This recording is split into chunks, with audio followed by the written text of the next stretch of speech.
एक लड़की का वाक्य सुनो। एक लड़की का नाम था मुंतहा, नाम भी आ गया मुंतहा।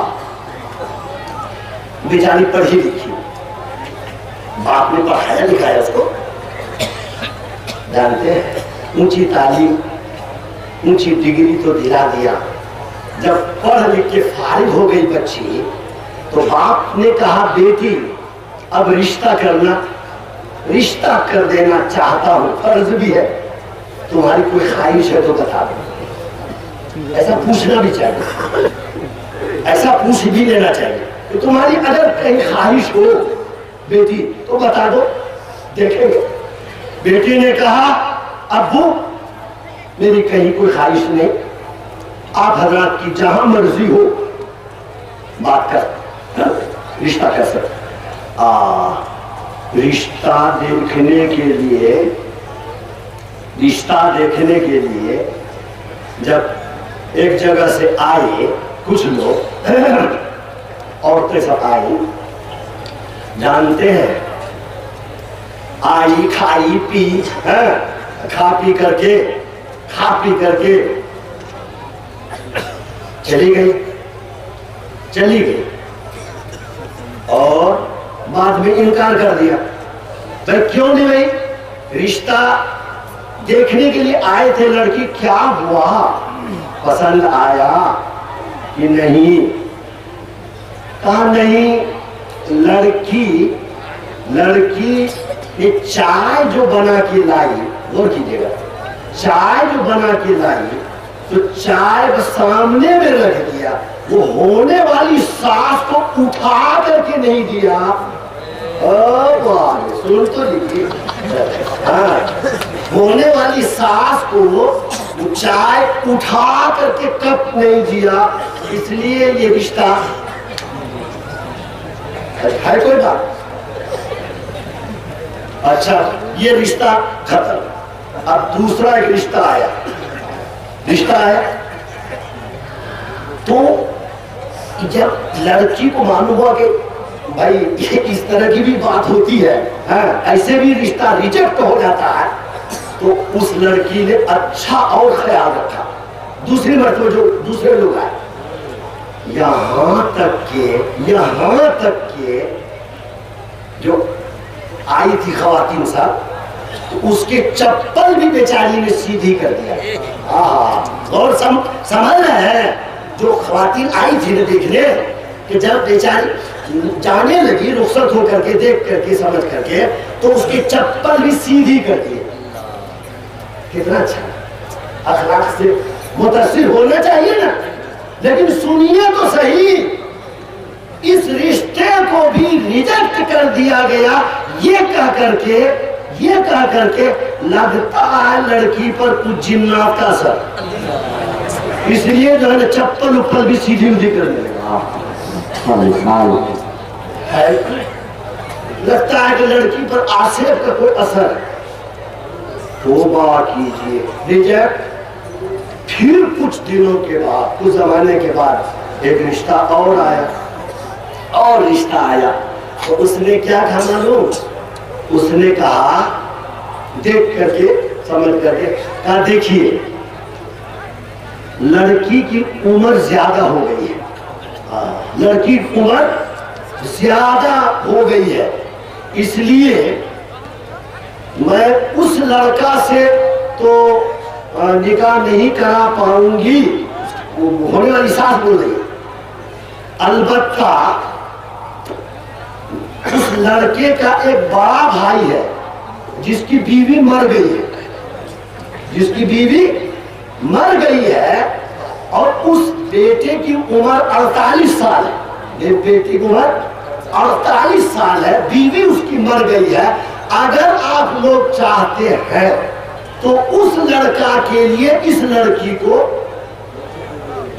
समझ रहे ना, इस लड़की को मैं कबूल कर सकती हूँ, क्योंकि उम्र इनकी ज्यादा हो गई है। ऐ जालिम समाज, लड़की की उम्र हुई शादी कैसे? पढ़ लिख के फारिग हुई तो 3 मरतबा तो रिश्ता रिजेक्ट हुआ, इसमें कई साल लग गए। जानते हैं असर क्या हुआ? लड़की रोती रही, सिसकती रही, और रात में चुपके से कोई चीज खा ली। हाँ, कि हम न रहेंगे, न हमारे माँ बाप इस तरह परेशान होंगे। यानी खुदकुशी की कोशिश, खुदकुशी की कोशिश। अच्छा, जब खुदकुशी की कोशिश की तो उसको पकड़ धकड़ करके उनके वालिदैन ले गए हॉस्पिटल, डॉक्टर के यहाँ। इलाज हुआ। डॉक्टर का नाम जानते हैं? डॉक्टर का नाम भी मुझे याद है। उस डॉक्टरनी का नाम था फातिमा। उसने इलाज किया और इलाज के बाद वो लड़की तंदुरुस्त हो गई। और जब होश आया उस लड़की को, तो बाप के गले से चिमट करके रोते हुए बोली कि अब्बा, आप काहे हमको बचाए, क्यों इलाज करवाए, हमको मरने देते। क्यों? इसलिए कि अगर हम जिंदा रहे तो हमारी वजह से हमारी उम्र बहुत हो गई है, अब हमारी वजह से हमारी बहन जो है हमसे छोटी गुड़िया, उसकी भी शादी नहीं हो पाएगी। क्योंकि जब तक हमारी शादी नहीं होगी तो गुड़िया की शादी नहीं होगी। और मेरा रिश्ता तो आप देख ही रहे हैं, 3 बार रिजेक्ट हो चुका, और चौथी बार ऑफर किया तो 48 साल लड़का से। तो अब्बा मुझे मरने ही देते। बाप कुछ नहीं बोला बेचारा, वो आंसू बहाता रहा। अल्लाह रहम फरमाए। वो डॉक्टरनी जो थी फातिमा, उसको बड़ा एहसास हुआ इस बात, बड़ा सदमा पहुंचा इस बात का। कैसा जालिम समाज है। जानते हैं, किस्मत देखिए। उस डॉक्टरनी के 2 भाई डॉक्टर थे। उसने अपने भाई से बात किया और भाई को एहसास हुआ, और दोनों भाई का रिश्ता इनकी दोनों बहनों से हो गया। ऐसे समझदार औरत भी होती है ना। लेकिन समाज कितना बड़ा जालिम है, समाज। दोस्तों, बुजुर्गों, गौर करो, मैं ये कहता हूं, अब बताओ नौजवानों, क्या जहेज लेकर के शादी करोगे या जहेज के बगैर शादी करोगे? बताओ नौजवान। कोई नहीं, सब जहेज लेके ही शादी करोगे। हाथ उठा भाई, इंशाअल्लाह नहीं करेंगे शादी। हाथ उठाए। बूढ़े लोग तो माशाल्लाह, बूढ़े लोग हम नहीं लेंगे अपने बच्चे, है ना। हम अपने बेटे का जहेज नहीं लेंगे इंशाअल्लाह। चलिए, बातें इधर लंबी हो रही है, मुख्तसर भी मुझे करनी है। एक बार और सुनिए, ये तो जहेज वाली बात है जो हमारे समाज का नासूर है।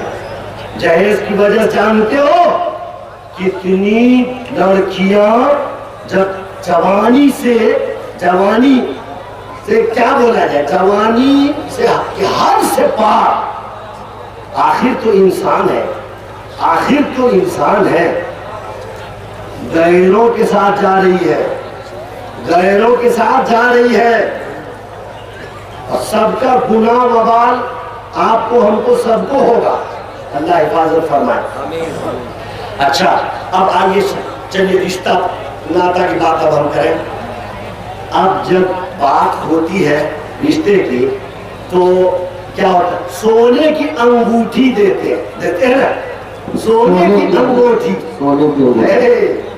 आपको किसी ने मसला नहीं बताया था कि मर्द के लिए सोने की अंगूठी पहनना हराम है कि नहीं? तो फिर क्यों सोने की अंगूठी देते हैं?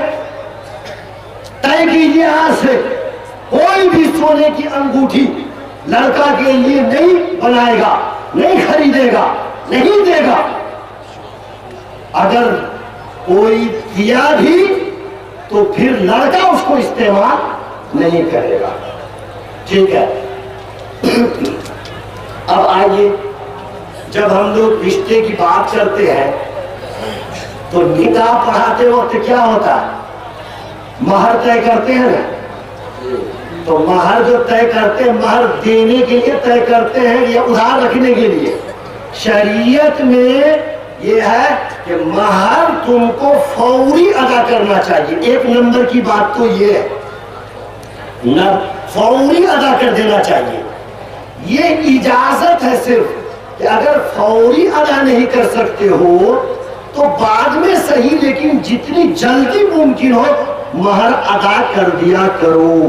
कितने बूढ़े हो गए हैं, उनको ये भी याद नहीं होगा कि दैन महर कितना है, और आज तक वो बीवी का दैन महर अदा नहीं किया है। याद रखिएगा, ये दैन महर है, दैन है, कर्ज है, ये ऐसे माफ नहीं होगा। वो जो हाथ पकड़ के ले जाते हैं ना बीवी को मरते वक्त, माफ कर दो, मर रहा बेचारा है ना, आखिरी वक्त है, माफ कर दो, ये जबरदस्ती का माफिया है। माफी खुशदिली से हुआ करती है, जबरदस्ती उस आलम में रोते हुए, बिलखते हुए उस वक्त पकड़ के ले, माफ कर दो, माफ कर दो, क्या करेगी? अगर वो ये बोले कि नहीं माफ करूंगी तो आप क्या करिएगा? अल्लाह, मजबूरी में माफ कराना, उस पर जबरदस्ती करना गलत है, नाजायज है। याद रखिए, मरने वाला मर भी जाएगा तो ये दैन महर बाकी है। जब बंटवारा होने लगेगा उसकी जमीन जायदाद का, तो पहले बीवी का महर अदा किया जाएगा, बीवी का महर अदा किया जाएगा, महर देना पड़ेगा, कर्ज है। कुछ भी नहीं समझते हो, कोई अहमियत नहीं दे रहे, पढ़े लिखे लोग भी नहीं दे रहे, इसलिए महर को अदा कर देना चाहिए। अच्छा, अब आइए, शादी हो गई, शादी जब हुई तो एक बन गया बहनोई, एक बन गई साली। अच्छा भैया, अब जब साली बन गई तो साली तो जानते हैं मजाक तो होना ही चाहिए। हाँ, मजाक तो बहनोई बहुत भयानक मजाक करता है साली से, और साली भी बहुत ही साली बहुत ही बेढंगे अंदाज में मजाक करती है बहनोई से। किसने आपको ये मसला बताया? किसने समझाया था? अब मैं बता रहा हूं, मैं समझा रहा हूं, समझ लीजिए। सब मुजरिम है, सब मुजरिम है, हम भी मुजरिम है, आप भी मुजरिम है। शरीयत ने कहा बहनोई से साली को पर्दा करना है। शरीयत ने कहा कि बहनोई से साली को पर्दा करना है, और आप पर्दा क्या कीजिएगा? बहनोई की गाड़ी पर, मोटरसाइकिल पर अपनी बेटी को बैठा करके, अपनी बहन को बैठा करके कहीं भी भेज देते हैं। भेजते हैं कि नहीं भेजते हैं?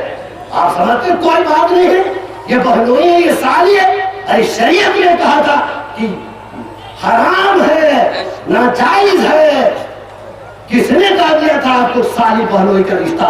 ये जो है मजाक का रिश्ता है, साली तो साली होती है, बहनोई तो बहनोई होते हैं, नाजायज, हराम कर रहे हो ना। अब शादी का वक्त होता है, जनाबे आली मेहंदी लगाते हैं। मेहंदी मर्द को लगाना नाजायज है। कोई बताया था मसला? नहीं बताया। मर्द मेहंदी लगाते हैं नाजायज। मर्द को उपटन लगाती है कौन? वो भी उपटन लगाती, भाभी उपटन लगाती है। लगाती है कि नहीं लगाती है? हाँ, भाभी उपटन लगाती है। तो अपनी भाभी तो चचेरी भाभी, खलेरी ममेरी भाभी, वो उपटन लगाती है। भाभी बदन छुए देवर नाजायज है कि नहीं? हराम है कि नहीं? लेकिन हमारे समाज में इसको हराम समझा जाता है। अरे माशरे की ये गंदगी है, माशरे की ये बीमारी है, इस पर तकलीफ होनी चाहिए, समंदर खा इस पर तकलीफ होनी चाहिए। और बताओ भांते बाप किस शान से आते हैं और मुरेठा बांधते हैं, पगड़ी बांधते हैं। जिंदगी में कभी पगड़ी बांधे नहीं, तो शादी करने में पगड़ी पर सुन्नत अदा कर रहे हैं। सुन्नत है ये, गैरों का तरीका इख्तियार किया आपने। सेहरा बांधते हैं, हिंदुआना रस्म है। कभी नमाज पढ़ने की तौफीक नहीं, सजदा करने की तौफीक नहीं मिली। अब जब जाने का वक्त होगा है ना, दूल्हा मियां आप जाएंगे गाड़ी पर, आप कहाँ गए हैं? मस्जिद नमाज पढ़ने के लिए गए हैं, मस्जिद नमाज पढ़ने के लिए। हाँ, आपने इस नमाज को बड़ा जरूरी समझ लिया। हाँ, कुछ हो ना, नमाज फर्ज तो अदा किया नहीं कभी, नफल अदा करने गए जी, शुक्राना अदा करने गए। कहाँ है दीन, कहाँ है शरीयत? क्या कर रहे हैं हम? घरों का तरीका सब अपना अपना करके, रस्म रिवायात को अपना अपना करके आप मुहर्रम बनाते हैं, आप इमामबाड़ा सजाते हैं, आप लिसान बनाते हैं, आप ताजिया बनाते हैं, आप मन्नत मांगते हैं, आप नज़्र न्याज चढ़ाते हैं। क्या समझते हैं ये इस्लाम है? ये दीन और शरीयत है? कुछ नहीं है। दीन, इस्लाम और शरीयत से इसका कोई ताल्लुक नहीं, कोई ताल्लुक नहीं है। आप समझते हैं सच्चे मुसलमान, पक्के मुसलमान, ढोल बाजा डीजे इसके साथ इस गांव में उस गांव में, इस मोहल्ले में उस मोहल्ले में, आप समझते हैं यही मुसलमानी है, यही है इस्लाम, यही है ईमान? कतई नहीं, गलत है।